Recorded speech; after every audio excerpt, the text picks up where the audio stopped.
What is up, my peeps? Joshua Smith here with another GSD podcast where I interview top entrepreneurs, top health and fitness professionals, and people that dominate their space and choose to create the life they want.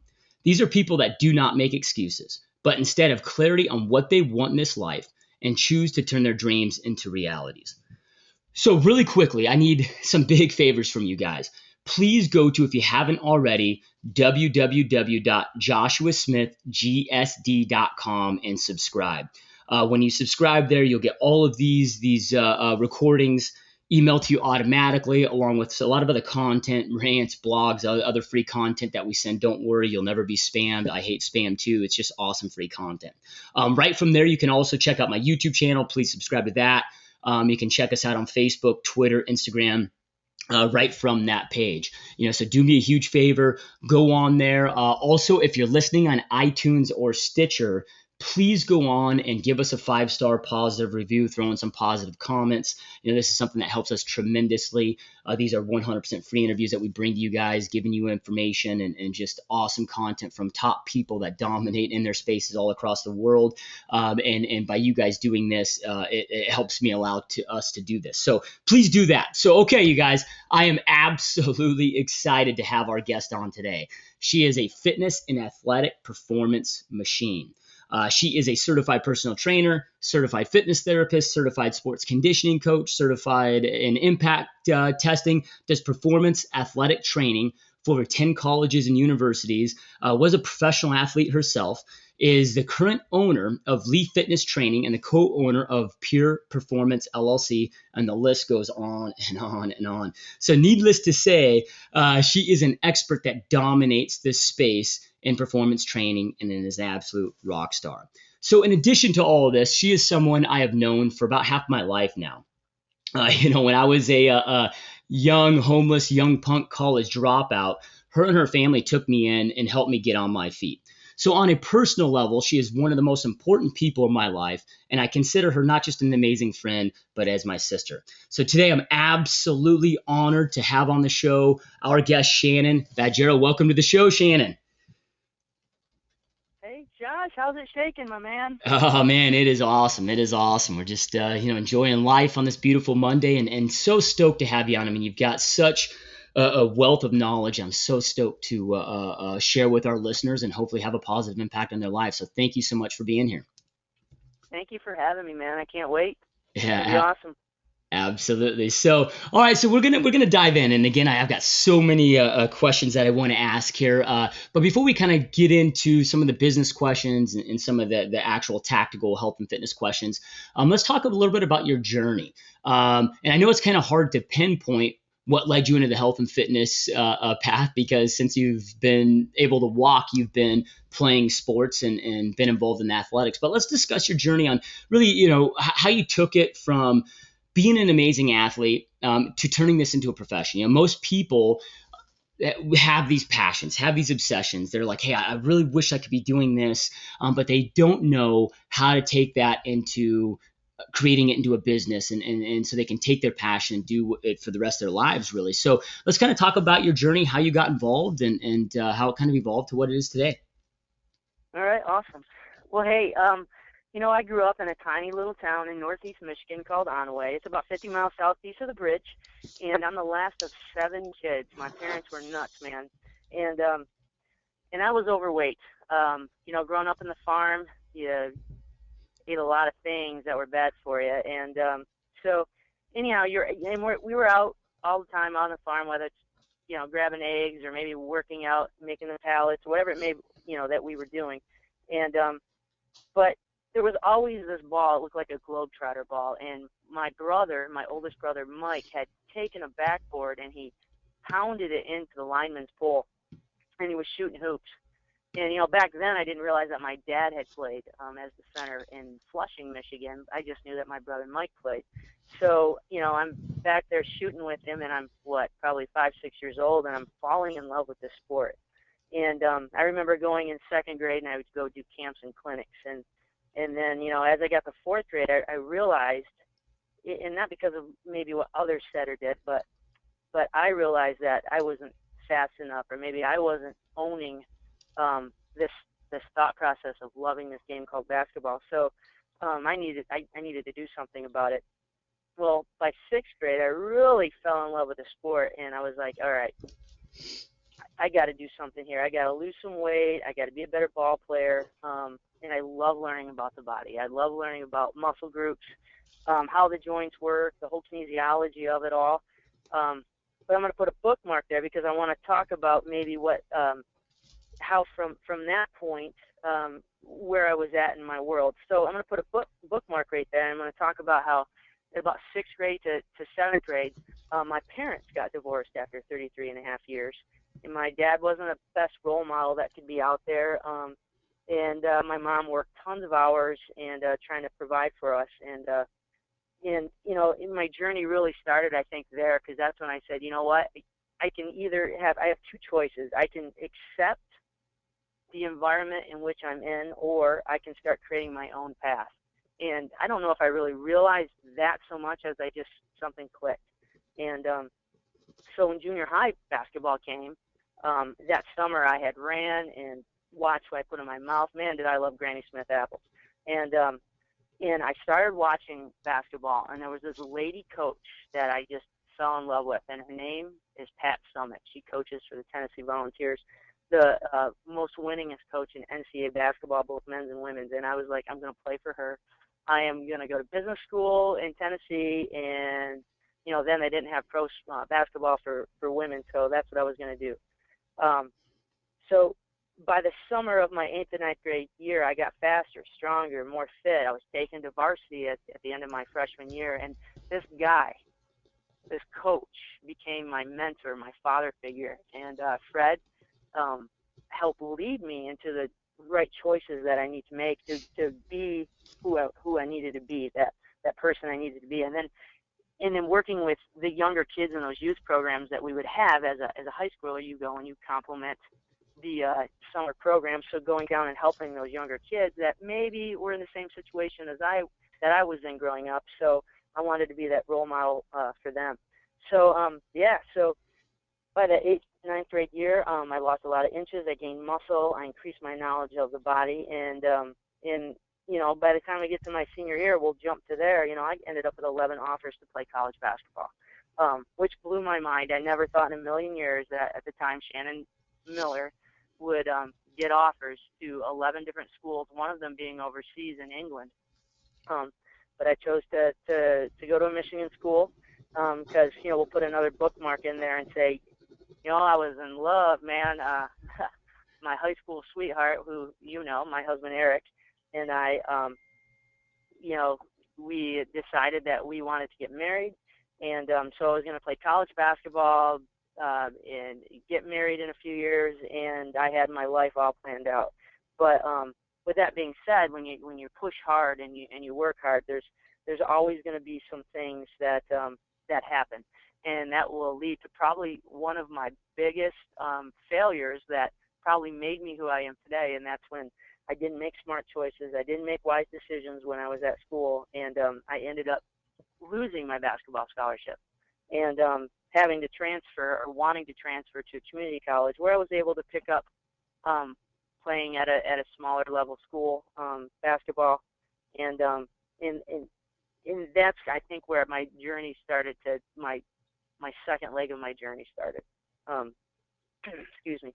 So then here we are. I'm about 20 years old at this point, and I got a job working at the local YMCA in Grand Rapids, and man, did I love coaching kids. I'll tell you a quick story about this sixth grade boy. Now remember, I'm probably 20, 21 years old, and this sixth grade boy comes up to me and, you're going to be my coach? And I'm all, I sure am. He's like, you can't coach, you're a girl.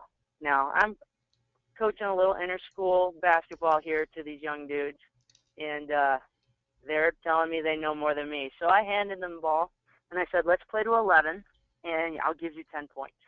I was a little cocky. So I ended up being able to coach this kid and his team because I won, and that was probably definitely a God thing. That showed me right there that hard work and perseverance. I was able to have this kid respect me and trust me, and I was able to help lead him through that summer, and they joined programs at the Y, and I was able to be his coach. Eventually, moving from there, I ended up getting more and more fitness materials, taking more fitness classes, taking more anatomy classes, and eventually applying to a fitness club where I got the privilege to meet your dad and Linda, and learn about the fitness club industry. And that's Josh. When I first met you, you were into bodybuilding, and it was a good time that we had there. But yeah, the fitness club, I think that was in 1998 that I started working there, and I learned about the programming classes, and I got really excited about fitness, and I talked to a lot of trainers and just your dad, and I was able to secure a certification in 2000. And then that's when I believe professional women's basketball started coming alive. Was about when I was probably 20, 21, somewhere in there again, and that's where it's my dreams. I'm thinking, man, I really, really wanted to play professional basketball. That would have been so cool, but I was a little old. I felt, at least. So, lo and behold, God put another thing in my life, and that was National Women's Football League. So this pro football league, which is full tackle. So that 2-year adventure led to a lot of positive outcomes. I got to see in myself what I knew that I could do if I worked hard, but I got to see that end result by playing professionally, and that was just so encouraging to me. And with that being said, I decided to retire from football, and we ended up having our second child. So, at this point, I've been married a couple years. I've got our son Elijah and our pumpkin seed Miss Natalie, and we're ready to take on the world, and I'm ready to take on the world, but something didn't feel right. And so from that point on, I kind of felt like I was just spinning my wheels. And that's probably about the time, I think, Josh, that you were with us. And, you're like my little brother. We're hanging out, trying to make these plans. What are we going to do? What am I going to do? What are you going to do? We all just started kind of talking. It made me think. And it made me think about, God puts things in our past for a reason. And we all have a purpose.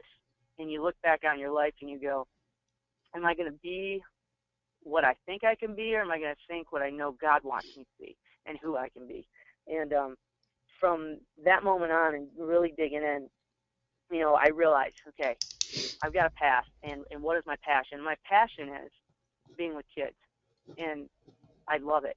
I would like to, people use it and throw around, don't be so obsessive or obsession or whatever. You know what? I think it can be positive. It's positive because I'm obsessed with working with kids and building into their lives. And that comes through in how I coach kids, because I coach varsity basketball, I coach varsity soccer, I coach travel basketball, I help out with travel soccer as well, and how you build in these kids' lives. And that is where God has given me the skill set to be with these kids. And our body's a temple, and we need to respect that temple. Now, I'm not saying that we need to worship that temple. I'm saying we need to respect that temple. And God brought me around by putting me in position to be able to coach. And he brought me back by being able to coach basketball. And like I said earlier, man, that was where my journey started, was when I was that chubby little girl on the farm. And all I could think about was basketball. And Hokey Pete, guess what I get to do for a living now? I coach basketball. I coach athletes. We do performance things with them, and so I finally got to see that picture. Meanwhile, I've owned a couple of gyms between there, 2 medium-sized gyms. Really just trying to figure out what that passion is. And just this last fall, I was able to sell my gym. I had a 16,000 square foot facility. I was able to sell it and then start my true passion, my third leg of my journey. And I think that we have lots of journeys in our lifetime. I'm sure maybe in 10 years, Josh will talk and we'll be on leg 24 of the journey. So, here we are, and I sell the gym, and I get this this awesome opportunity, and this plan's been in my head for 3 years, and for this place, this training studio where I can coach basketball, where I can have an area where kids can learn skill set and a sport, where we can teach them fundamentals, where I can give them some weight training, where we can do injury prevention, where we can do concussion testing. And on February 4, we officially opened up Pure Performance Training Studio, where we're in there every day with athletes and athletic directors and coaches, and we're trying to figure out, okay, how are we going to change these kids' lives? For me, it's how am I going to change their lives and make a positive impact? How am I going to, at the end of the day, I want to lead them to Christ, and I want to lead them to have an awesome childhood, because, it it it, it pays to have those awesome memories, because you want to be that role model for your kids someday, and we have to be leaders. So here I am, Pure Performance, owner of Leaf Performance Training, coaching for the last 8 years varsity basketball, coaching 4 years for soccer at Calvary, and travel coach. Yeah, it's such an awesome, amazing journey, and the fact that I've been able to watch it all, and it's crazy, and I know the listeners that listed that. I mean, it's we're talking about a decade plus long, well, beyond a decade long journey to have what you have today. And I know, and they heard it in a matter of minutes, and I know it hasn't been easy. And one thing that I kind of want to talk about, because it was, you had this passion, you knew what you wanted to do, but you had to go through a lot, right? So you started working started working actually for my father, who was in the gym business for 30 years. He was, a very well-known and respected owner and manager in the health club industry all across the nation. And then you went into ownership on your own, which had a lot of highs and lows, into what it is today. So, people that are listening to this call that are like, okay, I want to follow my passion. You guys, it's not going to be like, boom, tomorrow it happens. I mean, you're going to have to take steps, and you're going to have a lot of, I don't call them failures, I call them learning experiences. You're either succeeding or you're learning. But let's kind of talk about that. So you transitioned, you were working in the health club facility, actually at the Omni, which was where I met you and you were working. And then I know my father decided after 30 years to retire, and sold that, and neither you or I were in the position at that point in our lives to purchase it. But several years later, not even several, I mean, a couple years later, you were at a point where you were able to purchase your own. So let's kind of talk about that. So how did you get to a point where you were managing health clubs, you were training in health clubs, to taking that next step to becoming an owner of a facility, and what was that like? Sure. I had a lot of high expectations of what it was going to be like owning that facility. And let me tell you, going from manager to owning, a lot of people said, "Oh, that's such a big difference," and I kept saying, "No, it's not." Well, it is. It's a huge difference. It's a huge responsibility. You're essentially adopting a child, and you're taking that on full bore. You're taking on having employees, having for me, it was members, to other business communications within the community, trying to help your business grow. So that transition, I think, because I already had built that through management, wasn't too bad, but it definitely was an eye opener. And I would say that I got off to a rocky start, to eventually growing into, okay, maybe this wasn't my love, to be honest. Maybe owning a fitness center wasn't what it was. And having that stumbling block of owning, I owned the gym from, I think it was 2003 till just this last year. It made me grab a piece of paper and put pros and cons, because I believe in that visual aid, and show me, what am I getting out of this? Am I giving positive results? Am I able to have that family time? What's eating up my time, and am I growing? And what I found out is I don't think my passion was fitness club membership. Well, I know it wasn't now. But then it was, I love working with the community. I love seeing that lifestyle change, and that was always my catchphrase, I guess if we call it. It was, building a lifestyle change in each person, and I like to see that, because being fit or being healthy isn't something that's a trend or a gimmick. It's something that you make that conscious choice, and you say, I want to make a lifestyle change.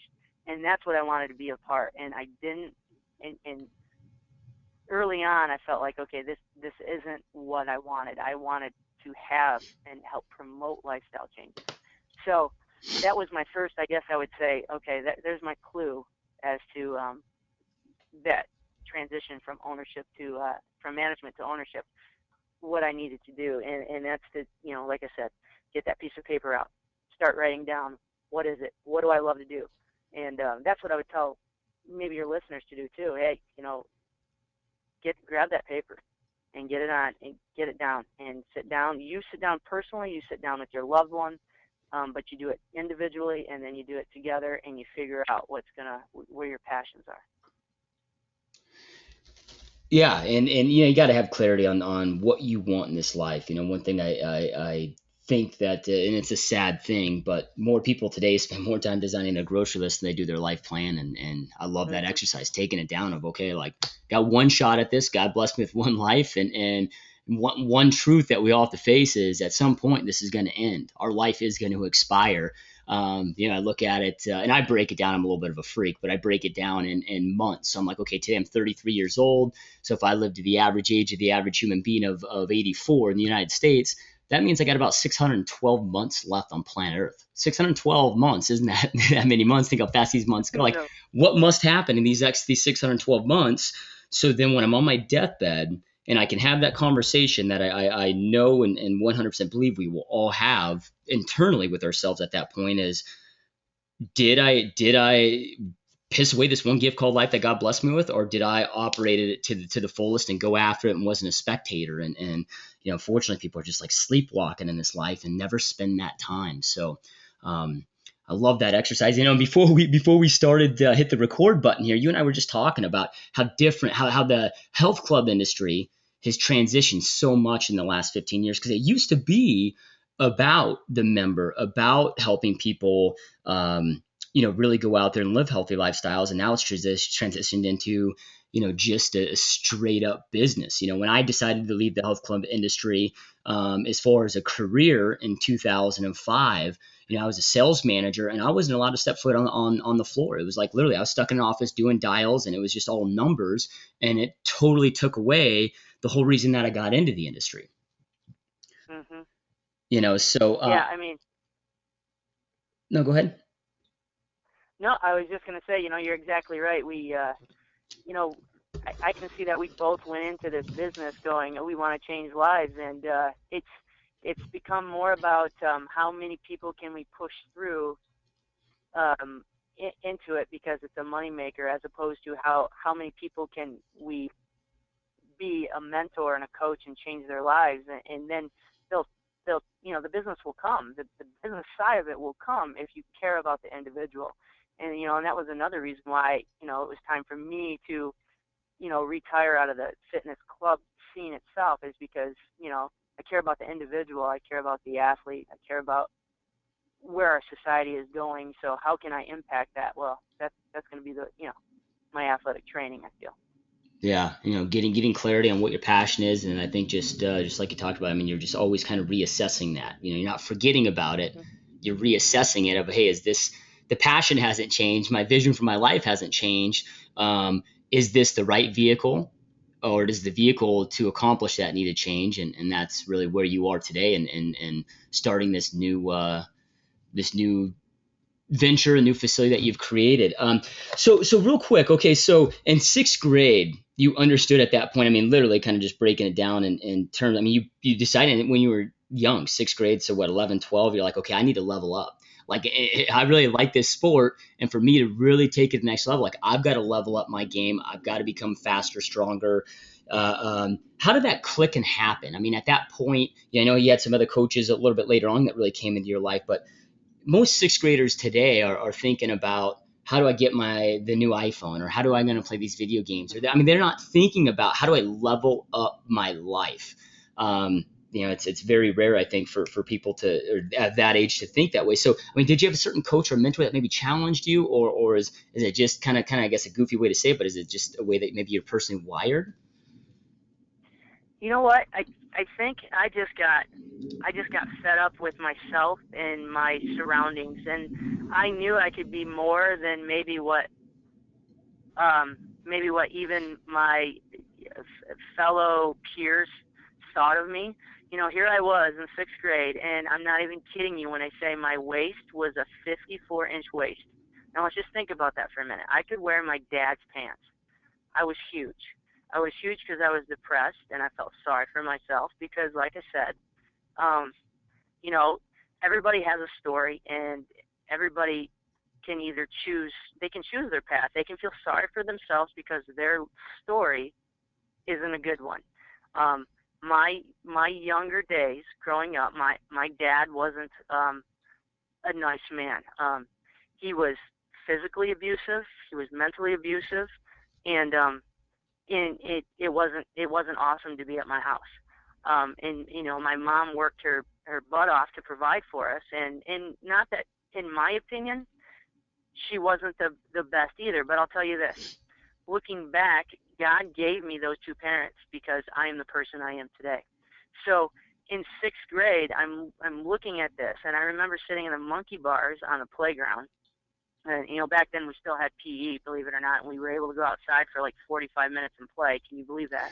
And so I'm outside on the monkey bars, and I got a couple friends with me, and I'm watching all the boys play basketball, and that's where it clicked. Why are the boys playing basketball and get to do whatever they want, and why can't Shannon go over there and play? So I go over there, and I'm like, I want to play, and they're all being little turkeys to me. And you know, it was that it was that moment, that day, I want to say, with as much memory as I can say, that I'm going to do better than what it feels like life has dealt me. I know that I have a purpose. And I want to tell you, there was this lady, her name was Mrs. Cohair, and she would pick us up on Wednesdays and on Sundays and take us to church, and to Olympians it was called. And I believe it was through the experiences that she was able to pick me up and take me on these journeys, whether it be to the Lake Ann Baptist camp at the time, or just to go to Olympians and be around people who were giving me positive feedback. It was there I said, you know what? I can make a change. I can do this. I'm going to go for my goals. And like I said, I went and I wrote down what I wanted to do with my life. And darn it, I was going to play for Pat Summit. Now, was I able to? No, but it's okay. It's okay. I'm going to go watch a game at least here. But I was able to meet my goals of playing college basketball, which is huge for my area. Not a lot of people back then, especially females, got scholarships to go do that. And Mrs. Cohair, who totally was just this neat older lady who saw a need and came in and would pick me and my brother up and would take us to church. And we got to know that you have a purpose. God has a purpose for you, and and I'm going to help you find it. So um, that's how that decision. I think I was able to come to that was through Mrs. Cohair and those boys playing basketball on the playground. Yeah, so let's kind of talk about that though for a moment, because and I love how you said, hey, I've got a not a couple options. I can either accept my environment or create my own. And today we live in this hardcore victimhood mindset where it's everybody else's fault. It's the government's fault. It's the taxes' fault. It's my boss's fault. It's they don't take the bull by the horns. And like, yeah, I'm sorry. At the end of the day, it's because you're not truly committed.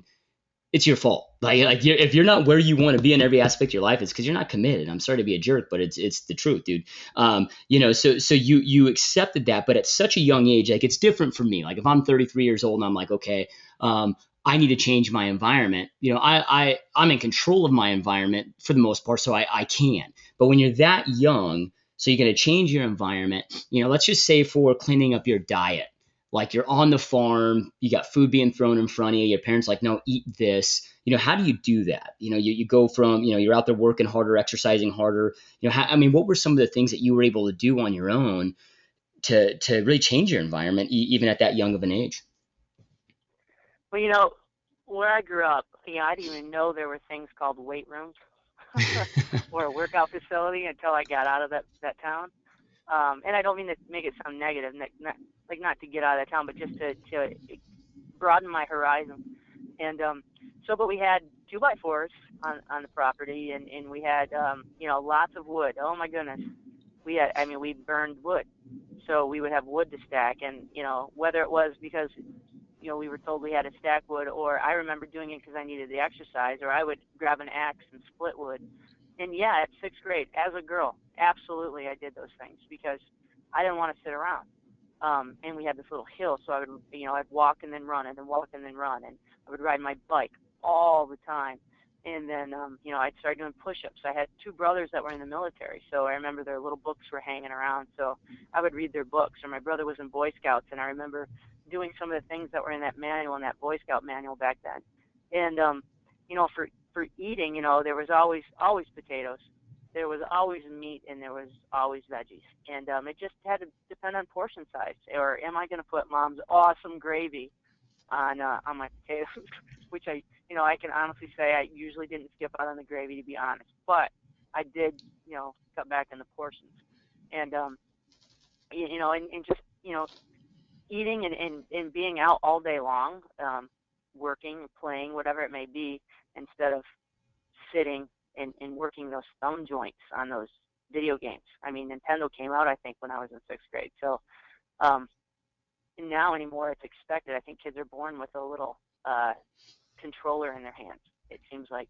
But getting out and enjoying what God gave us. I mean, that's really what it is for me. It's and hunting, man, I even hunted a few times with one of my brothers. So those are the things that I started to do more, instead of just going, you know what, I'm just going to feel sorry for myself and stay inside. I'm going to go. Even I remember the chickens chasing me. Oh, my goodness. And so, you chase chickens. That's fun. Let's see if I can catch the brown one with a little brown spot on the beak. I mean, just weird things. And I don't think I did that as because I thought I was exercising. I just knew I needed to move more. I mean, my daughter's in sixth grade right now, so I think about her. She's going to be turning 12 next month, and I think about, what goes through her head. And, my mom raised us to have strong personalities, and I believe that we did that with my daughter as well. Eric and I did that with Natalie, and I'd like to think that you can do that now. You don't have to make that choice of, okay, here you go, child. Go and here's this video game, or here, go downstairs, or go to your bedroom and just be away from me, or go do something. They can entertain themselves by playing a sport. You can go and kick a ball with them. You can do those things. My point is that I have a sixth grade daughter. I was in sixth grade. They have a choice, and they realize that choice. Don't be naive. Don't be naive, parents.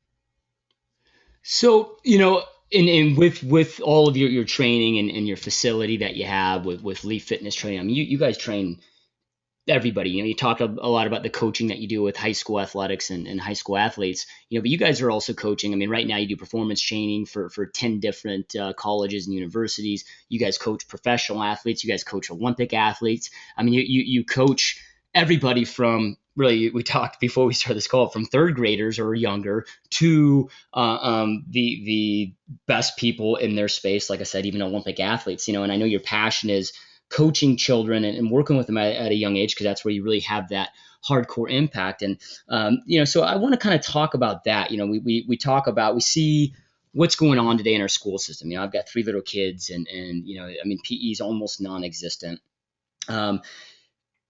What do you think, is, and you kind of alluded to this, we have a choice. So you can actually speak to this. You're not just somebody giving your opinion through observation. No, dude, you've done it, and you've raised continue to raise 2 absolutely amazing kids in today's world with the technology, so that, people aren't using it as an excuse. What are some of the things, that parents should be doing? And I don't know if that's the right question, but what are some of the things to find that balance, to replace what the schools aren't doing, because we can't rely on schools, which most parents do. Oh, I'm going to let the school do that. They only have PE at school. No, they don't. So now as parents, we kind of have to incorporate this into our lives to make sure we're setting that foundation for kids. Like, and what's some advice that for parents, I guess, that we need to be out there doing with our kids, whether it's nutritionally, on an athletic front, to set those right foundations for our kids? Yeah, well, let's talk about nutrition first. I know it's so easy to pack that lunch with that ravioli, whatever that they can warm up at school, or to pack that quick peanut butter and jelly that comes in the freezer that you can pull out of a little bag.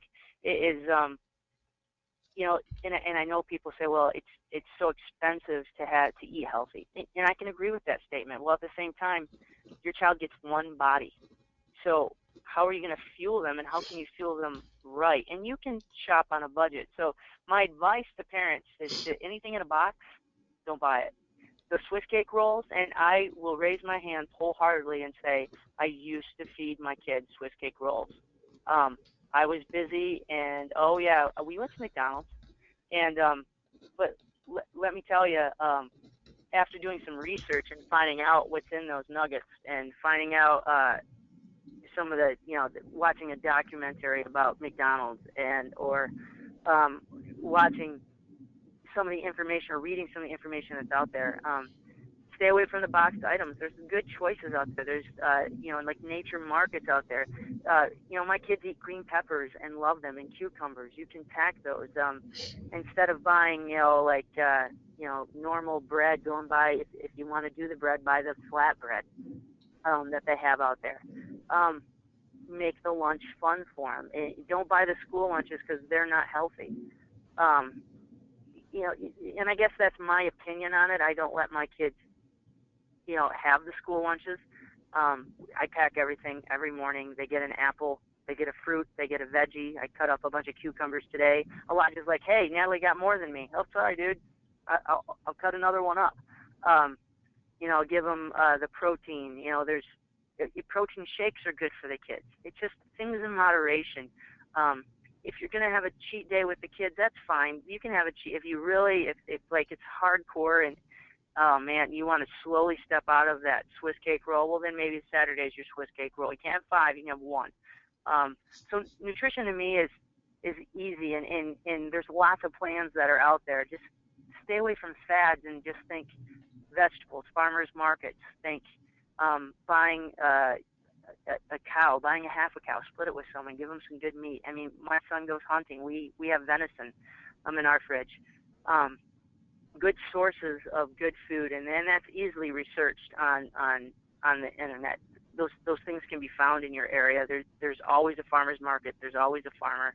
There's somebody there that you can go buy that food from. And then we talk about how do we keep kids fit and healthy? Well, with no PE anymore, even my little private school that my kids go to, Hokey Pete, man, I sat down and it was myself and the 2 PE teachers, and we had a conversation. And they were taking away more PE and more recess in the elementary and the junior high level. And they were going to add another foreign language. And I was like, this is so awesome. And they're like, really, Coach? Oh, yeah, we're going to have smart foreign-speaking kids that are fat. This sounds like a great plan, everybody. Yes, there was sarcasm added there. My point is that parents get so busy, and and pardon me if I'm not looking to offend anyone, but you are not busy enough to get your kids out of the house and onto that court, onto that field, onto something. There's so many options for kids. Recreation departments have so many things, and there's scholarship programs if you can't afford it even. So what I would suggest is get them involved with a rec program first if they're young. You got to see what they love, what sport. The worst thing you can do is say, okay, I love basketball, I'm going to force it on my kids. Find something that they like to do and get them out and start playing with them. Get them out in a recreation program. And as they progress, you put them in that travel program. Like myself with my Pure Performance Training Studio, we're offering for 3rd through 5th grade. We have a program. We offer 4 days a week. And we recommend at least 2 days a week that they're going to it. But the point is that we've created an option for them. Yes, it costs parents money, obviously, but the kid is not sitting at home anymore. Being on the internet, Skype, oh man, I can't even think of all the little things there. Instagram, the Twitter things, the Facebook things, all the little things, which are great tools to have, but there's no reason why they should sit there for 2, 3, 4 hours. They can be used as a tool for something, but they don't need to replace that social and that physical activity that both is for your brain and for your health running around. So there's options. It's just you need to sit down and do some homework and figure out what's going to fit into my family budget, and if I can't do this, what park is close by me, and we're going to create some fun. And you can be the parent where all the kids come to your house, or they can come with you, and you go with the park. And you kids they want to be interactive. They want to do that. I don't believe any kid wants to just sit there and be a blob and just be a part of some video game. I mean, and there are so many different personalities. For example, I'm training a young man right now who I know that he might rather sit there and play his video games. But his parents have invested in him, and we work together 2 to 3 times a week, and we get him away from it. And we're starting to change his body. I mean, this is for his good, and he'll see that we're starting to train nutritional things for him. So again, I can't say enough. There's choices. Jump on your local recreation site, your city site, and see what is out there. There's scholarships available, and if that's not something still, there's always a park in your area, and you can get those kids out, and you can get them encouraged. There's aquatic centers. There's all kinds of choices. Got to do a little homework, though. Yeah, so in our bodies were meant to move. I mean, we're primates, dude, right? Like our bodies are meant to be moving and getting out there, and I mean that's what they need, right? So when you talk about kids, I mean, because they get up in the morning, then it's a rush to get them to school, and then they're in school all day, and then usually it's come home. Like, dude, my daughter's in first grade right now, and it's like she comes home and it's, I mean, sometimes over an hour worth of like homework that I can't even freaking figure out, right?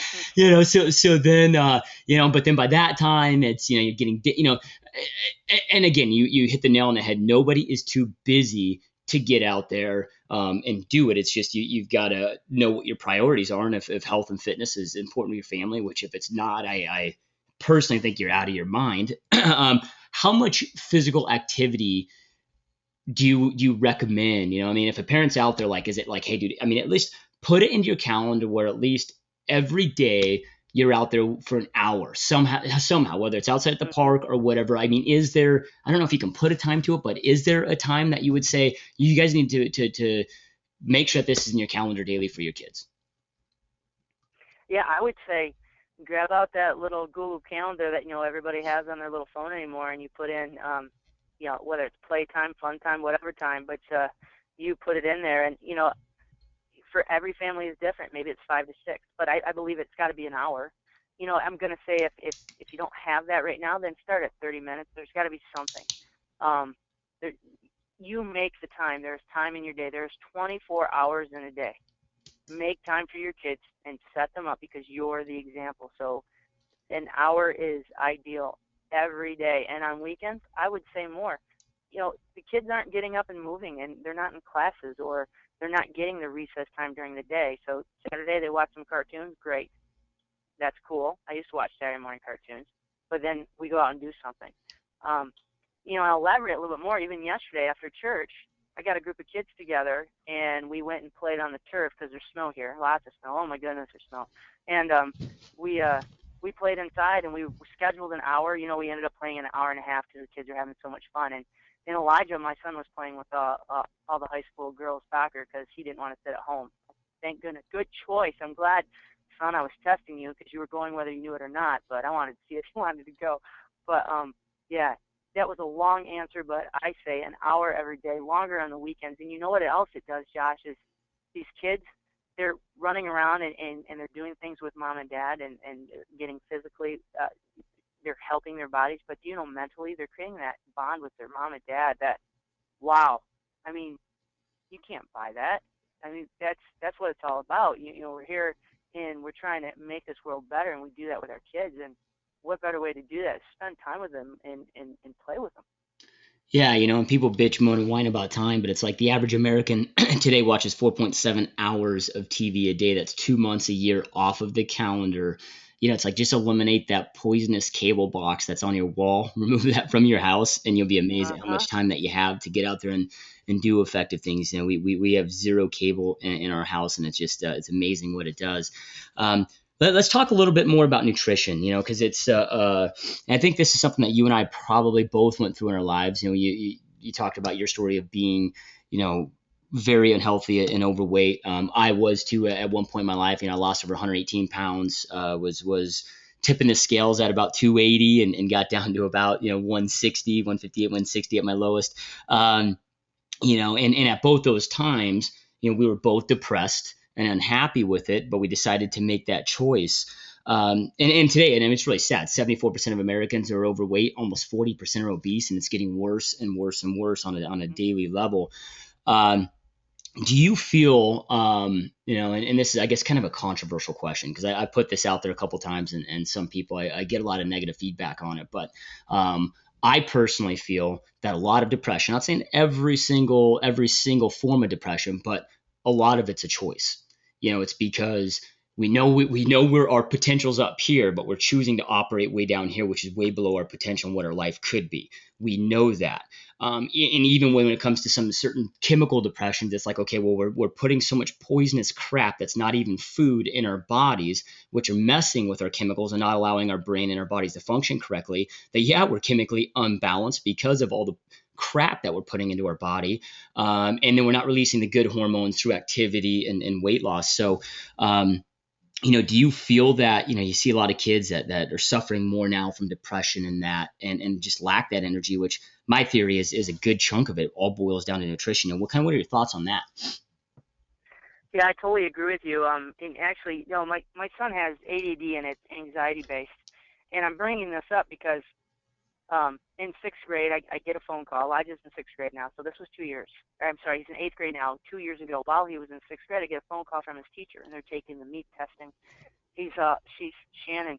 He's skinning. He's like crawling out of his skin. He can't focus his test. He's sweating, and this was before he was diagnosed. And so, I go in there and I get some of those energy beans, and I get some um, papers for him to flip so he could get his mind off that test. But and I'm bringing this up because I was talking to my friend who's a chiropractor, and I'm telling him about all this, and I'm almost to tears because I'm like, I thought we did things right. What's going on with E? Well, Elijah went and he had some testing done, and we're finding out, and I didn't know this, and Josh, maybe you don't know, but evidently ADD is hereditary, and I passed it on to him. Who knew I was ADD? Maybe everybody else around me did. I didn't. And so my point to this, though, is talking to the chiropractor, we ended up getting Elijah's blood drawn and some tests ran, and we had Eric's done and mine done, and we'll soon have Natalie's done. And but we just didn't do the basic, panels that they do. This chiropractor went above and beyond, and he drew, oh my goodness, I want to say there's 3 to 5 vials of blood.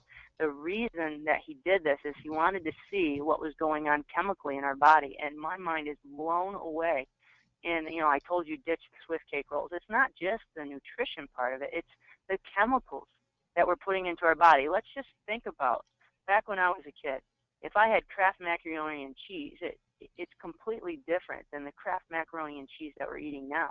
There's so much chemicals in our food.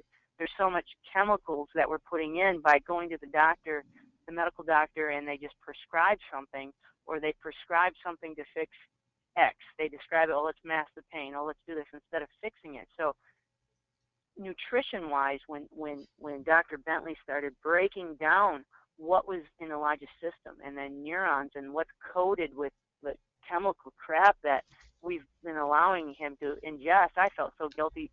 And, I'm not real emotional, Josh, as you know, but I broke down in tears. I thought I was killing my kid.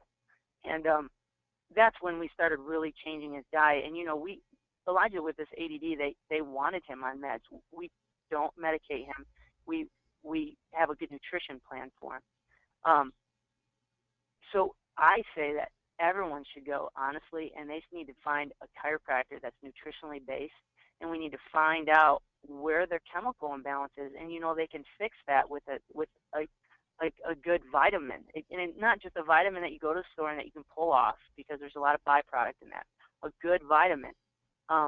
Where you can go and supplementing the way that we have with Elijah that we've noticed. With his insulin level, Josh, was so high, it was crazy, and it was because a lot of things get processed in the body, and we could go and talk about how that all happens. The bottom line is that it was bad, and we changed that by looking to see what chemically what we're doing to the body. And in this society now, it's all quick fixes. What can we do? What can we do? You know what, if you just do, it took me maybe 30 minutes once I talked to the chiropractor for a little bit of homework, and we were able to figure out a plan.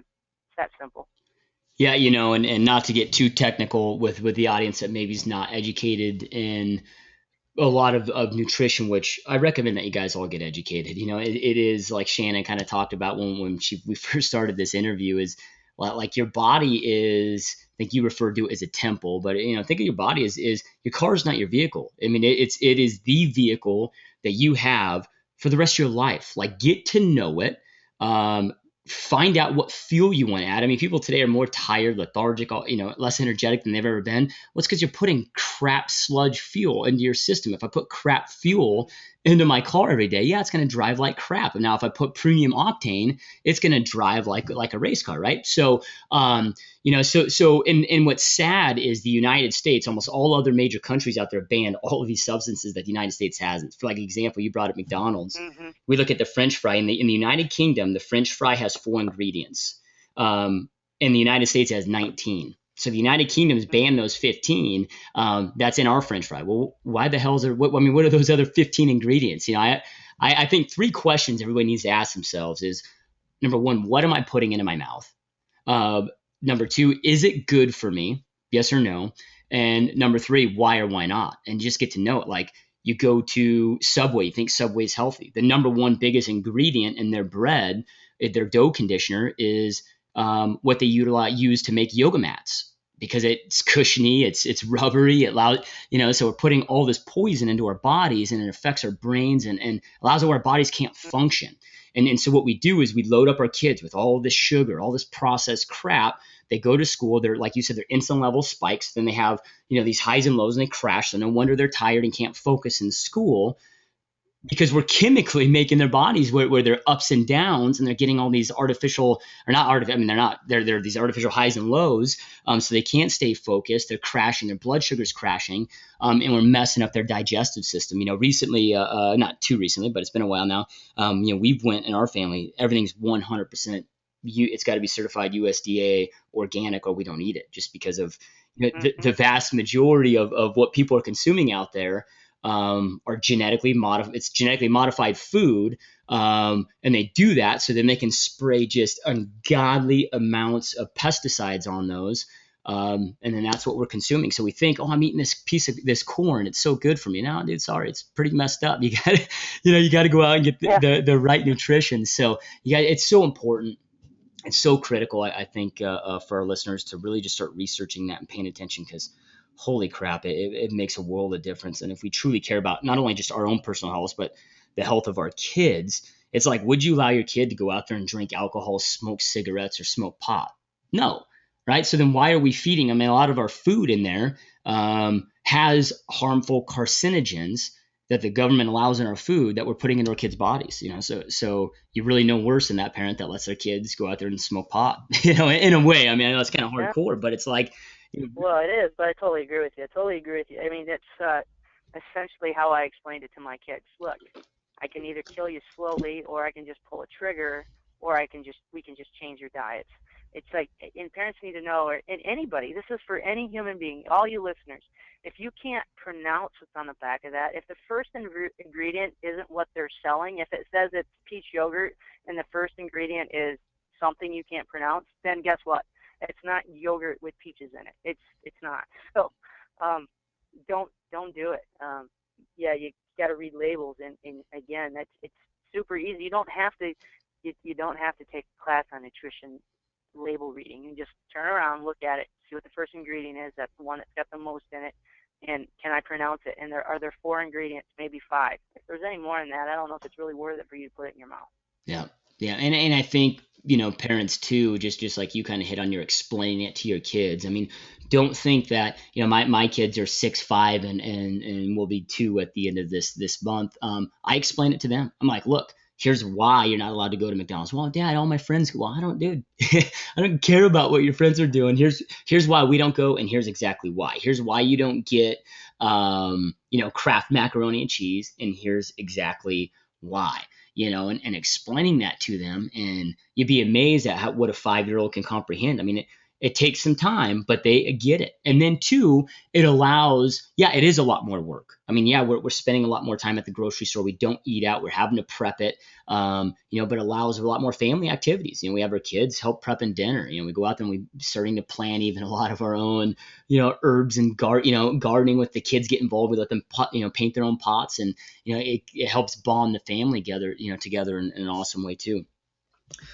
Mhm. So let's kind of transition a little bit into adults. So kids, you're out there, and obviously you're doing a lot with kids, but let's talk about like adults that, obviously it's they're where they're at. They're sitting behind a desk for 8-10 hours a day. They're 74% of Americans are overweight. I mean, what's some things that they should be doing, consciously doing, nutritionally? And I know we just hit on that pretty heavily, but also activity wise that they can incorporate. Like, what's a good starting point?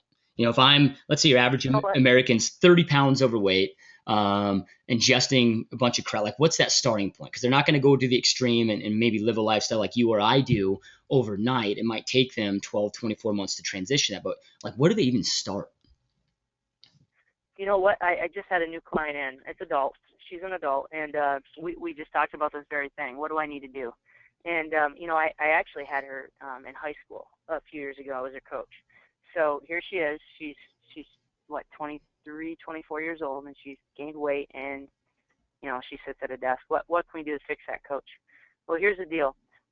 You need to start by looking at what you're doing daily. So what time you get up, and what do you do from the point you get up to the point that you leave the door. That's where it has to start. And we're not even talking about nutrition yet or exercise yet. We're talking about when that alarm goes off, what are you doing? And you got to write out a plan, I think, for that. And I know that you do this, and I know that I do this. So I have the same pattern I do every morning. I get up, and I go and I find either my book of devotions, or I'm in a Bible study. I'll grab that Bible study, and I do that, and I grab a glass of water, and I drink a glass of water first before I have. And I have coffee, and I put coconut oil in mine. But so I'll start there. So I've had my devotion, I've had my water, I've had my coconut oil coffee, and depending on what day it is, for me, what I like to do is I set that exercise plan. Am I going to do it at home, or am I going to do it at the studio? So if I do it at home, I do the same thing. So maybe Monday, Wednesday, Friday is I get up, I have my water, I do my devotion, I'm drinking my coffee, I'm getting the kids up, I'm making them lunch, and then I work out. And then maybe the next Tuesday, Thursday, I work out first before I get the kids up. So notice that I have something that I do it the same, and that includes my Saturday and Sunday. So that's where it has to start, and you got to write that out. And then then you're out the door. So now what are you doing? If you're sitting behind a desk, you have a desk and you can have a goodie drawer. I'm sure there's a break room. So I like to let clients know that you need to be eating 6, 8 times a day, and you need to plot that out so it's every day. So some people it feels like, oh my goodness, you're asking me to do what? Well, it's a little prep, man. On Sunday afternoon, you can give yourself an hour of prep, maybe 2 hours of prep for your week, and know what you're going to do. But you need to have, be organized, know what your meal plans are. And if you're sitting at that desk, you're going to have those snacks with you, and you can have them refrigerated, because there's got to be a break room, right? Everyone's got a break room. If you're on the go in your vehicle, you can have a little cooler you can put in there. To me, when people tell me, oh, I can't, or I'm traveling, or I'm this, they're giving me an excuse as to why they can't better themselves. If you're hiring me to help you make a life change, then having a cooler in your car really isn't that big of a deal, because it's going to have a positive impact on you.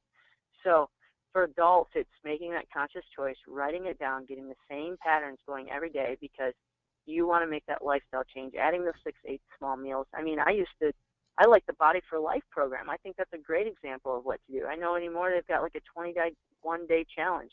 You've got to be, if it's going to be a program, if that's what you want to call a life program, it needs to be one that's attainable, not a quick pill that you're going to pop in your mouth. I think they have I think there's a paleo diet that's out there now, and then think about it, marketing. What what can you put into your mouth that like we've talked about just a few minutes ago for the kids. Same holds true for moms and dads, adults.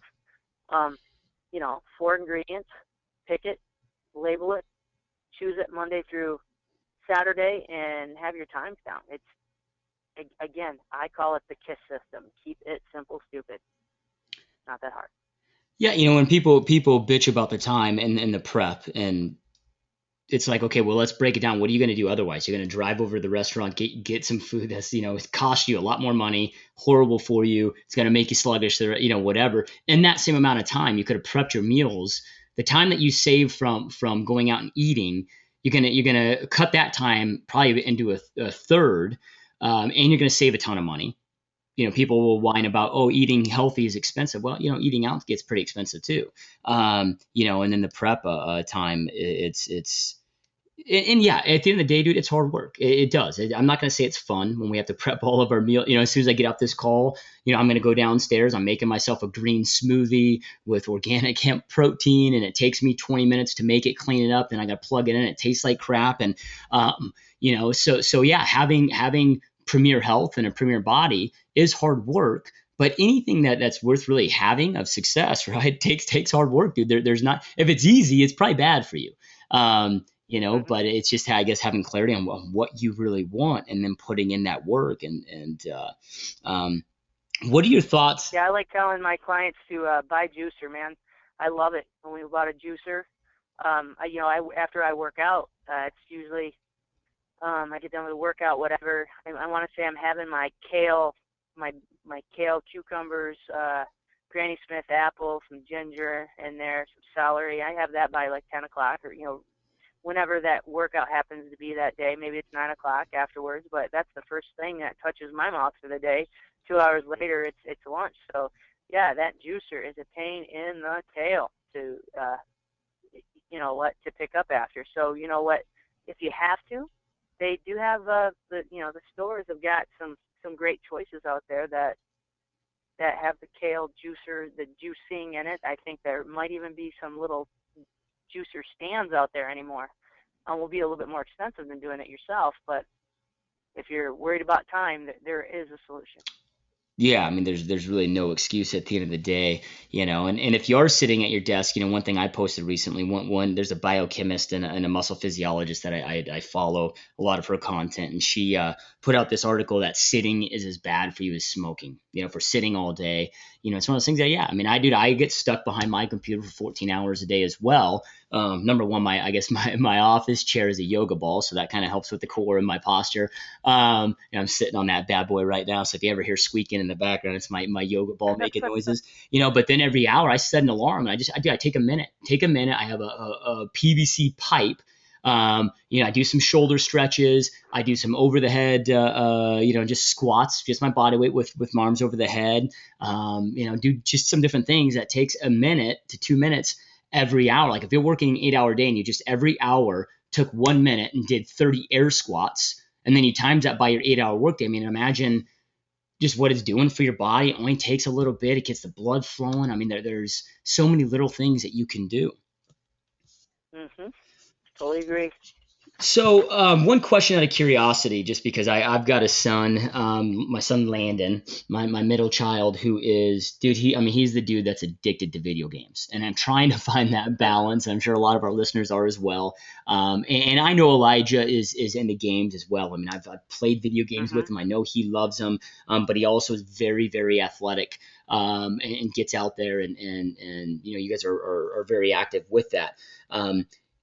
What is that balance? I mean, do you have time limits? Do you have, you can play all the you can play all the video games that you want within this time frame daily because you need to do all these. I mean, how do you limit it? How do you make that balance to kind of live in today's world where it's like, dude, because I'm kind of a believer too that video games are good for kids because it's really training their cognitive skills in other areas. Like playing a video game isn't relaxing like TV. Like I play video games with my kids, and holy crap, it brings a whole new element of stress to your life. So I'm like, there's got to be something cool that's growing and happening in my brain while I'm playing these. But how do you find that balance if there is a balance, if it's a time frame or whatever, to still give them what they want in today's society, but make sure it's not overkill? Right. Yeah. Elijah is a big gamer, and I would say early on, I regretted buying the whatever it was that he got, and but then spending some time with him, watching him play.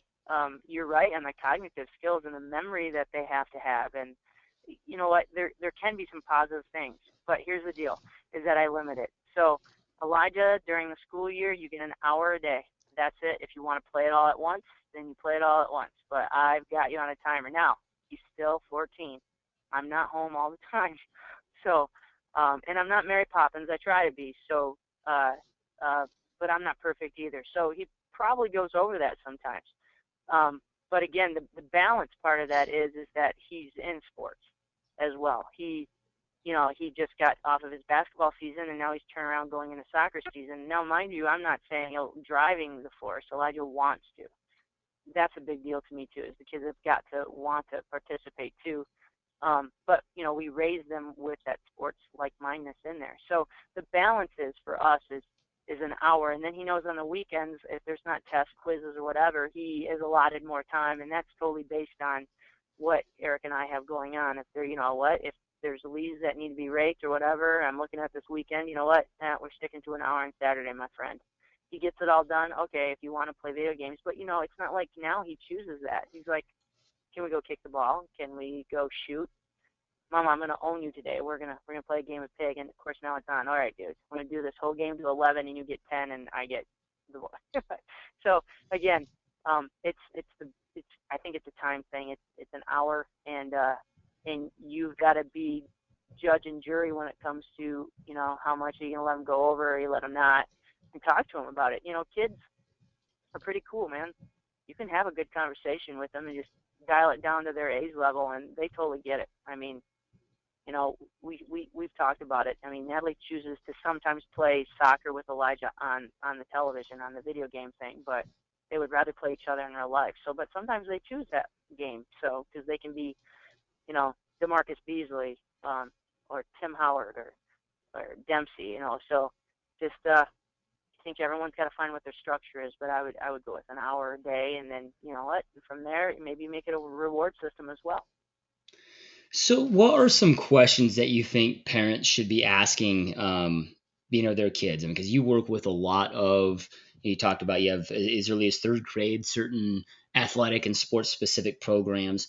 I mean, what are some of those questions that we should be asking our kids as far as trying to get them to not steering them to a passion, but trying to get them to discover their passion. And because what happens, I mean, and this is why I love hanging, like when I go to kids' birthday parties, like I'm not the adult that's like hanging out with the parents at the barbecue, like I'm just playing with the kids because, dude, they're living, they're dreaming, they're having fun, they're not worried about freaking gossip and who said, whatever. They're just having fun and they're dreamers.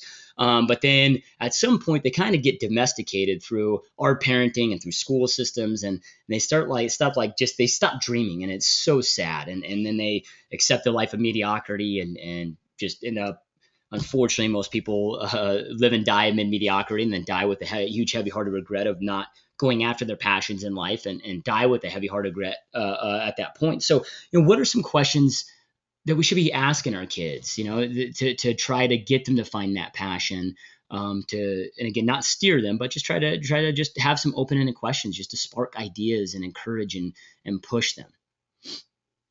Right, and I guess for me, for when we started with our kids, and even the third grader, I think third grade is a good age, when you can just start, going. So, even the simple question. So, what things do you like to do?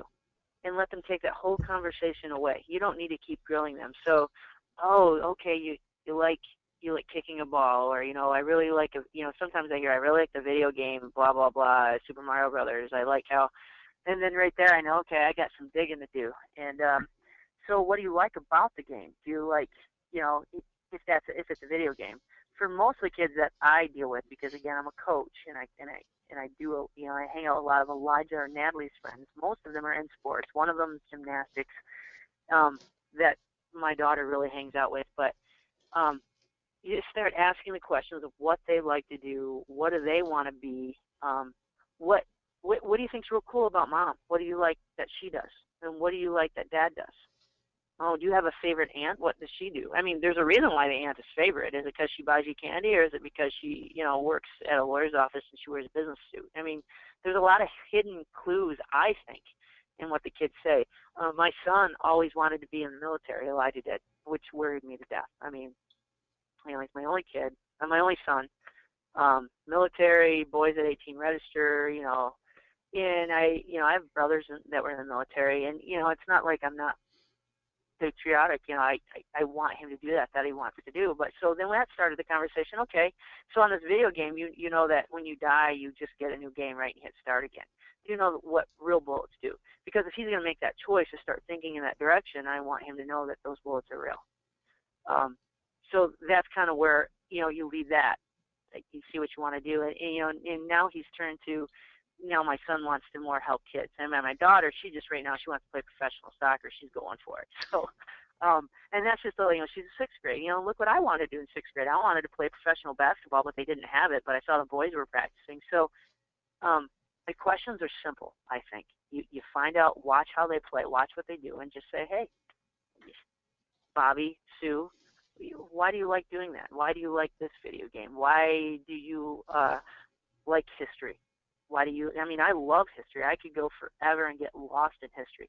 In fact, I took a youth group and we went to New York City, and I never thought in a million years that the group would want to hang out with me because there's shopping, right? There's lots of shopping. I had a lot of girls. They're all like, we want to go with Coach, because they wanted to go through a history walk, and we made a fun history walk. But it's asking those kids the questions and seeing and watching them play, and I think you can develop a question, or who their favorite whatever is, or, oh, you like this person playing basketball, or, oh, I like, what kids watch shows, so why do you watch Bobo the Clown? Does he just make you laugh? Well, why does he make you laugh? Does that make sense? Yeah, and I love it. It's really, when you explain it, it's so simple. It's like, well, yeah, duh, but we don't do it. Like, and it's probably, we think that we live these crazy busy lives. And I heard a quote from Tim Ferriss one day, who's somebody that I follow pretty heavily, and his quote out there was, if you're ever feeling rushed, it's 100% due to a lack of priorities. I think you've kind of talked about this over and over in this interview, is taking that time, figuring out what you want to do, getting clear on those priorities, and then taking that time to ask those engaging questions and those follow-up questions. And I guess it really just boils down to just really being involved, having conversations with our kids, which today's day and age, it's kind of odd to have conversations with people. Mm-hmm. I mean, no, I totally agree. Just take the time and ask questions, because people love to talk. And in an age of technology where texting seems to be taking over a conversation, what a great opportunity if you have, if you've got a young adult as a child, that 22-year-old, that 18, 19, whatever, take the time to go for lunch, man. The kids want to know. Again, I've got a lot of youth that I work with, and they just want to know that mom and dad are paying attention most of the time, and ask them those engaging questions, because they've got answers. They've got lots of answers. I mean, I love to coach these kids, and it's more than just being a coach. I use that word, and I don't want you to think it's just the basketball and the soccer and whatever sport it is that I happen to be doing right there, or training these kids. You get involved with them and you ask questions. My one kid that I train, he's a 7th grader. He doesn't want to train. I can tell you he doesn't want to train, but you know what? And he's been turned down by a couple other trainers because he is a hard person, a hard kid to train. But I found out about him. He loves superheroes. He loves DC comics and Marvel. He's made up his own characters, and he wants to be a director someday. He knows. He's in 7th grade. He knows what he wants to do. So it's, okay, kid, you want to be in a director's chair someday. Do you want to be fit and healthy? What if you're directing one of you've got a new star card, Diamond Man, I think is what he called him. And the actor says, you know what, I really don't want to do that. And you're like, yeah, but you need to. This is what is written. This is what I'm directing you. How are you? Do you want to do that, right? Well, yeah. I'm like, well, I need you to do this because I want you to be the leader that you can be and direct these other people in years to come. So you need to do this for me. And because I respect him and what his goals are in seventh grade. He's in seventh grade. Like I said, I respect what he wants to do, and we just turn this back on how he needs to be fit and how he needs to be healthy so he can become the man that he needs to be. I mean, he's going to be the head of his household in years to come. So how can we lead him? Well, we let him do it by showing him how much we love him and turning that back around. Okay, this is how we're going to do that. And it's a little harder. It's not an easy path to train this kid. I love him, and I think he's a sweet kid. And we're going to help him become stronger and more fit because he needs it right now. Yeah, that's so awesome. Taking that time, and that's very, very little people. Few people probably in his life have ever done that, and it's you're that coach and that person in his life that he'll never, ever, ever forget. Just like those coaches that you mentioned, and yeah, it's so awesome. Now let's talk about but you also coach people that are at the top of their game, and you kind of talked about some injury prevention and these elite athletes taken to the top of their game. What are some of the things that you do there? You get some of these professional athletes, like what do you do to them to, I mean, they're already kind of at the top and they're trying to level up. What's some stuff there? And then kind of dab a little bit into the injury prevention. I think that's big. And really for you kind of get to see this firsthand in all aspects because your husband is also a director at the Holland Hospital. So you see prevention, or different elements of prevention, whether it be prevention through the food that we eat instead of people having to come in and having major heart surgery and all of this stuff or other injuries that they have with that. So you kind of get to see it through a different lens of most. But what are some of the things that you guys are doing, to maybe our listeners that are working out heavily that want to maybe focus on, okay, how do I take my game to the next level? What are a couple of things I can do for my energy prevention that maybe don't have a local facility like yours or maybe just can't afford it? You need to assess yourself. It all comes down to balance and stability and flexibility before you even can have that strength and that power and that speed and that agility. So what are you going to do? So when I'm taking like the athlete at that next level, I like to take them through a light workout, and we go through and we check out what is their balance. We start there. We'll do single leg movements. We'll do we do some dives. I like to see how they hold their balance. Can you stretch and hold a pose? What's your flexibility? And so, if you don't have a facility like ours to do that, then what you can do at home is, look in a mirror or put some tape on the floor. And you put that tape maybe between the door jamb, and you want to see how far that you can squat. Can you squat parallel to the floor? Where, can your knees behind by your shoelaces? Can you put toe to heel and have good balance? Those are some of the stability things that we do. Flexibility-wise, there's so many. If you're at home, there's so many yoga, flexibility, Pilates choices that they have anymore. It's becoming a huge dynamo trend out there. Is at home things. If that's something, again, that's not your choice, or it's something that you can hold yourself accountable and actually do that. Start with those. I like those three things. Balance and stability and flexibility are huge. Getting ready to go to that next level. And I'm sorry, Josh, what was the other piece that went with that? Well, I guess just with injury prevention and different things that you're doing to take them to the next level. Right. So, after we get that balance and stability, and you find out what those weaknesses are, well, there's a reason why you have a strong side and a weak side. It's because we're favoring a side. And when I talk about injury prevention to any of my clients, I like to know, are you aligned? Are you in pain? Do you have trigger points? Trigger points are small in masses or knots that you might call them. I do some trigger point therapy, but I use chiropractic care. Now, you need to find yourself a good chiropractor, not someone that's trying to get you in there 3 times a week for the rest of your life. There are some awesome chiropractors that I work with in my area. And so we both talked about injury prevention. So by saying that, there's so many overuse going on. So while you're that parent that's having that child in that travel, I say this also, be careful not to put them into overuse. Kids need to play all sports. Adults, do you know that you're just stepping on a chair to reach up that can, maybe that can that's kept at the very top, or maybe there's that special display cake case that's up on the top of your shelf and you need to step up on something. Do you know that that's a balance? That's a stability thing. That's a core thing. So how do we have that injury prevention? Because injury is not just in athletes; it's in any age group. We find seniors, young adults, people in 30s, 40s, 50s.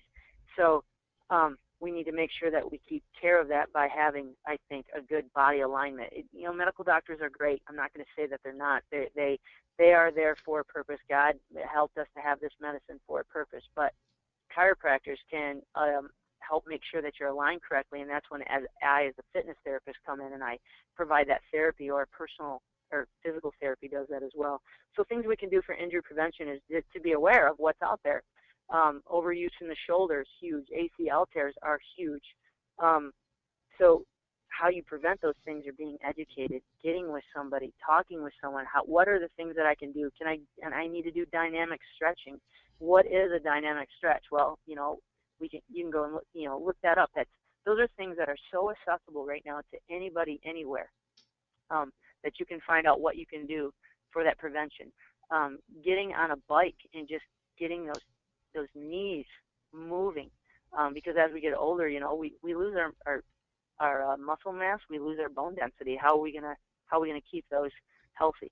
And with my husband being in the hospital industry and serving, in the community with those things, he was in the cardiac cath lab for years, and I would talk to some of the cardiologists he would work with, and rather than you smoke, they would rather you be overweight. But rather than you be overweight, they'd rather you prevent by having, going on that walk, going on, whether it's a hilly walk, or joining, if it's a fitness club, or finding someone like myself who's going to help you, coach you in the right direction. And, not everybody is out there just for that money. I mean, money is a byproduct of what I love to do. So how do you find that trainer, that doctor, that chiropractor that has that same mindset? A little bit of research, look at the reviews. But the question of what can I do to prevent injury prevention is so huge. There's so many answers, or there's so many more questions that I can ask about injury prevention. So education, talking to a great chiropractor, looking at reviews, flexibility, stability, where are you at with that, and All right, so one of the things that you just said really kind of piqued my interest in something that I never really thought of in the past. I don't know why. I mean, I do this in other aspects of my business and things that I do, but I never have on the personal training front, whether it was when I was a trainer or when I was selling training, and nobody's ever asked me either of, hey, what are some proven case studies that you've done? What are some testimonials from clients? Can I have a current client's number so I can interview them? So if somebody's out there looking for a trainer, because again, like I said, I believe everybody should, at least initially. Doesn't mean they have to train with them for the rest of their lives, but maybe it's 12 sessions just to learn the proper way, so they train the proper way to get the results that they want and hopefully prevent those injuries. What are some things that you think that they should be asking to make sure that they're getting with the right trainer to have the right experience? The first thing is,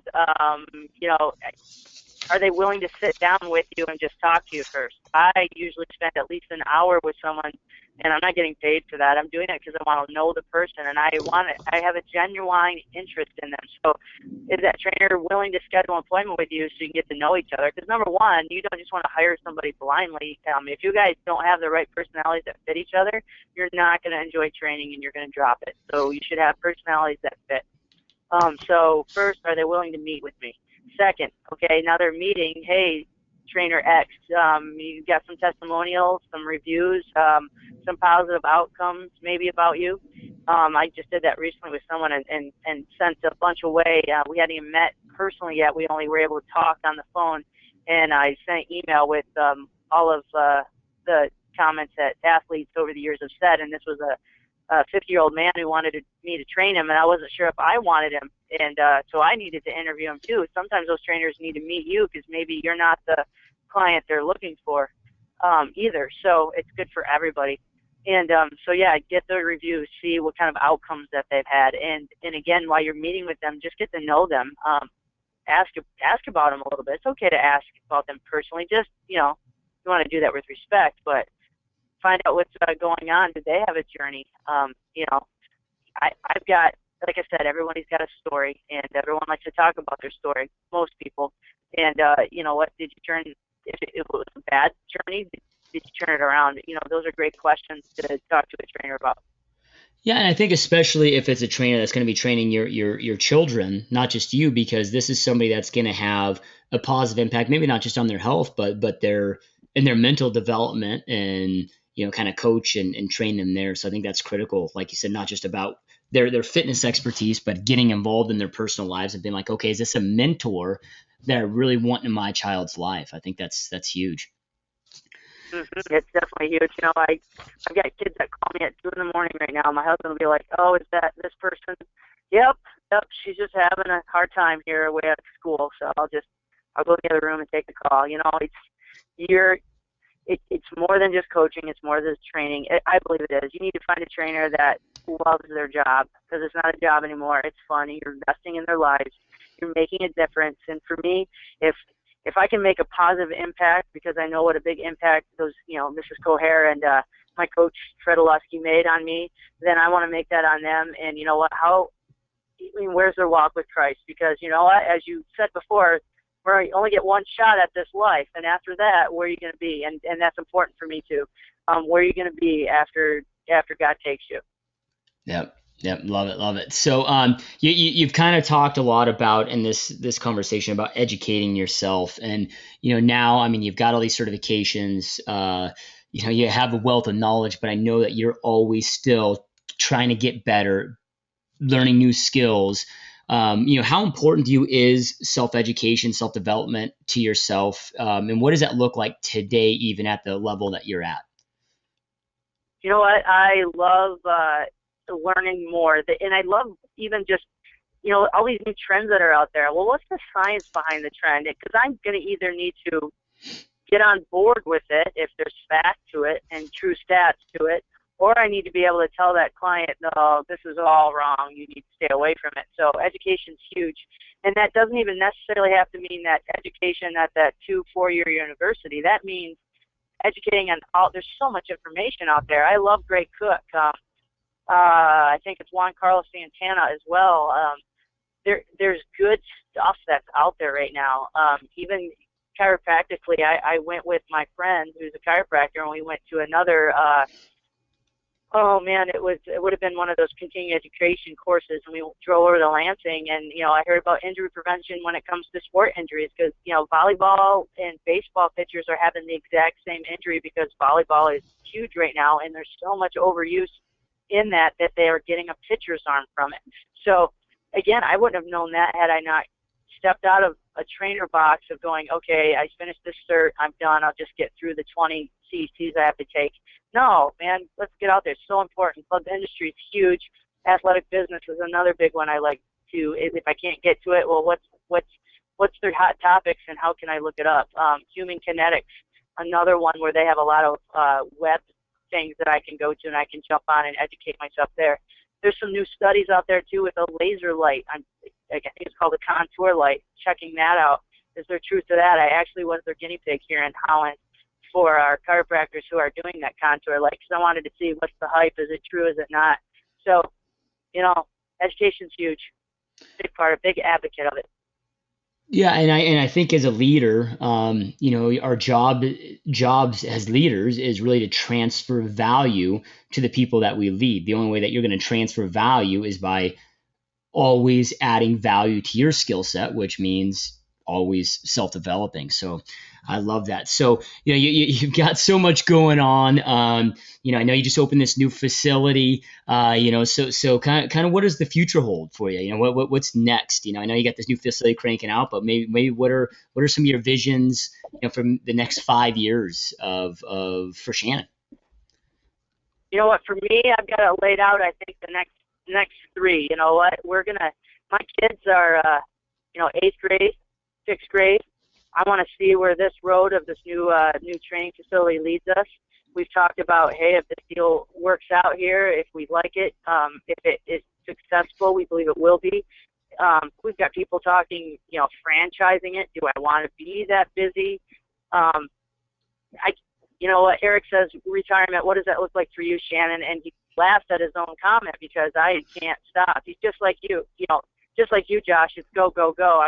I go till 9, 10 o'clock, and I like it. I'm not upset about it. And so we're gonna take this journey for the next 3 years. I think we're gonna find ourselves totally just booked out and busy, and changing how we view things in our little West Michigan community, and just continue to build on it. And if I can invest into kids' lives longer than my kids have gotten out of their high school and college careers, then I'm going to continue doing that. As long as it's fun, I see myself in the same environment for years to come. Yeah, I love it. Love it. So, we discussed so much in this conversation. It's kind of went a lot of different paths, which I love, and I could literally keep this call going for 36 hours straight and just digging so deep into these topics. But I know time's tight, and I know we're already over on time, and you got a busy schedule and training clients that you got to get back to here. So, wrapping up here, I mean, as far as last words to our listener base, a lot of our listener base are entrepreneurs. Some are health and fitness experts, but a lot of them are entrepreneurs, whether it's being linked to the real estate industry or some other form of business. What are some kind of parting words, last words of advice that you'd like to give our listener base to really go out there and choose to live? I mean, to live an epic life, which is really what this whole channel is designed to being, is to give people information so they can go out there and take action on it to create epic life. And really the cornerstone, the core of that starts with our health, because if our health goes, your relationships are going to go, your business, everything else goes. So what are kind of some last encouraging words that you'd like to share with our listeners to encourage them, to inspire them, to go take their lives to the next level, and just go out there and create an epic life? You know what? Don't wait. Don't say, what? I'll wait a week and I'll start. No, do it now. Wake up now. Do it. Start in an hour. I'm going to, I've got an extra whatever time between now and before I go to bed. I'm going to start changing my life now. What does that mean? What does that look like for you? Is it working out? Is it, I'm not happy in this job, so I'm going to start changing my path now by educating myself and seeing what other options, get that piece of paper out, pros and cons of what I'm doing in my life. And I always, you need to do some self-reflection too. What did God have in store for me from the moment I was born? What am I meant to do? Am I happy? If you're not happy, I don't think God meant for you to do it. You can't have any fear. One of my favorite verses is 2 Timothy 1:7. For God has not given us a spirit of fear, but of power, love, and sound mind. Don't have fear. There's, it's okay to fail. You can't have fear of failing because it happens. And I came from absolutely nothing, and you've got to make that choice to change your life right now. And a verse that I had when I was a kid that I hold in my heart, because I like to have verses, and you have different verses throughout your life, I think, and God inspires me because I'm living for Him. And so, what is that next verse, or that verse for me when I was a kid? It was the one Mrs. Coher brought to the table for me, and I won't forget it. It's Philippians 3:14. I press toward the mark for the prize of the high calling of God in Christ Jesus. I'm not trying to be a religious freak to anyone. I'm trying to let you know that you have a plan. Be happy. If you're not happy, search it out, because, God's got big things for you, and God is bigger than mountains in your life. It will happen. Just write it down. Yeah, so awesome, and just amazing parting words, and I greatly, greatly appreciate you. I know how busy you are, and I appreciate you being on the show and taking time out of your day. And to our listeners out there, just like I end all these episodes with, information's useless without implementation. Like Shannon said, start now, you guys. Go out there, start now. Make that implementation plan, execute. It's all about execution. Winners execute. So take all the absolutely amazing information that you guys just received today, and integrate in your lives, implement in your lives, and go out there, keep crushing it, keep dominating. And Shannon, thank you again so much for being on this call, my friend. It means so much to me and I know our listeners. And again, we thank you so much. Hey, Josh, thank you. And just so the world knows, I am so proud of you. Good job, dude. Yeah, thank you so much, man. It means so much to me, and you've been such a huge part of my life. And again, I owe you so much, and I greatly honor you as a friend, as a sister, and everything that you do. Thank you, Josh. You're a peach, man. All right, you guys. It's a love to the kids and the family. Yeah, you as well. And you guys go out there, crush it, dominate. You got one life, man. Make it epic. Thanks so much for listening, and we'll talk soon. Thank you for listening. Do not forget to follow me on Facebook, Joshua Smith GSD, on Twitter @Joshua Smith GSD, Instagram Joshua Smith GSD. Make sure to also subscribe to my YouTube channel. Type in Joshua Smith, and I'm the good-looking cat at the top. If you haven't already, go to www.joshuasmithgsd.com and subscribe to our email list. You'll get these interviews sent to you via email, along with my blog, videos, updates, and all that other fun shit. As always, make sure you're taking action. Take all this golden information that you're getting delivered here and make sure you're applying it. Information without implementation is the start of delusion. So implement. Take massive levels of action. Get your hustle on. Get into GSD mode and go dominate. Peace out, guys, and see you next time.